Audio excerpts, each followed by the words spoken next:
हाय वाईएससी news में आप तमाम लोगों का स्वागत इस्तकबाल है।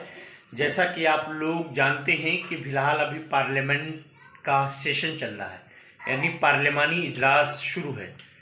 इसी बीच जब दिल्ली के वोटरों के काटने की बात आई तो जेपी नड्डा ने खड़े होकर के, अभी तक मुसलमानों को दहशतगर्द कहा जाता था, घुसपैठिया कहा जाता था, लेकिन अब पूरे पूर्वांचलियों को घुसपैठिया कहा जाने लगा। जरा आप जेपी नड्डा के इस बयान को सुने, फिर उसके बाद आगे बात करेंगे।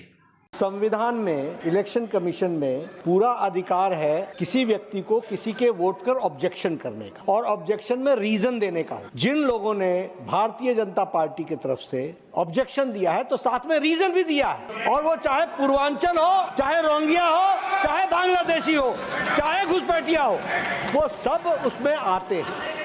दूसरी बात, जिस संविधान ने ये ताकत दी है कि वो वोटर्स लिस्ट के बारे में जो चर्चा कर रहे हैं कि उसको कटवाने का, वो प्रोविजन भी संविधान के अंतर्गत ही है।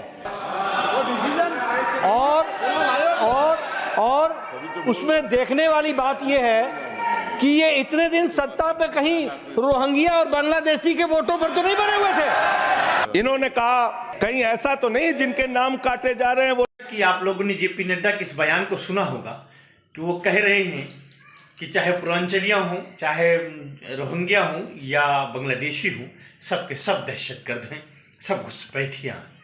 अब आप खुद ही सोचें कि जो खुद घुसपैठिया हो वो पूर्वांचलियों को घुसपैठिया कह रहा हो, ये कितनी गलत बात है और किस तरीके की साजिश हो रही है। यानी बीजेपी अब किसी को छोड़ने वाली नहीं है, बल्कि तमाम के तमाम लोगों को वो एक तरीके से नापने की कोशिश कर रही है। अगर इसके बावजूद भी कोई भी पूर्वांचली बीजेपी को ओढ़ देता है तो समझ लेना कि उससे बड़ा दहशतगर्द पूरे हिंदुस्तान में कोई नहीं है। इसीलिए कि खुद जेपी नड्डा पार्लियामेंट में खड़े होकर के पूर्वांचलियों को दहशतगर्द कर रहे हैं और दहशतगर्द गर्दानने में देरी नहीं लगा रहे हैं। आप लोगों ने जैसा कि उनका बयान सुना, और उसके बावजूद संजय सिंह जब इस पर जवाब दे रहे हैं तो बजाय सुनने के वह बेला बीजेपी वाले मचा रहे हैं। अब ये सोचने की चीज़ है कि क्या मनोज तिवारी भी दहशतगर्द हैं, क्या निरहुआ भी दहशतगर्द है, या इस तरीके से जो भी बीजेपी के बड़े लीडर हैं, कृष्ण लाल, इस तरीके से सब लोग, जितने लोग हैं, क्या वो सब के सब दहशतगर्द हैं। इस तरह होना तो ये चाहिए था कि इस बयान को सुनने के बाद तमाम के तमाम भी बड़े बीजेपी के लीडर जो पूर्वांचल के हैं उन्हें इस्तीफा दे देना चाहिए था, या उनसे खुद माफ़ी मंगवा लेनी चाहिए, लेकिन ऐसा नहीं किया गया। इससे साफ जाहिर हो रहा है कि अब हिंदुस्तान में पॉलिटिक्स नहीं हो रही है, बल्कि एक तरीके से एक तबके को, एक इलाकाई तबके को टारगेट बना करके और उन्हें दहशतगर्द साबित करने की कोशिश हो रही है।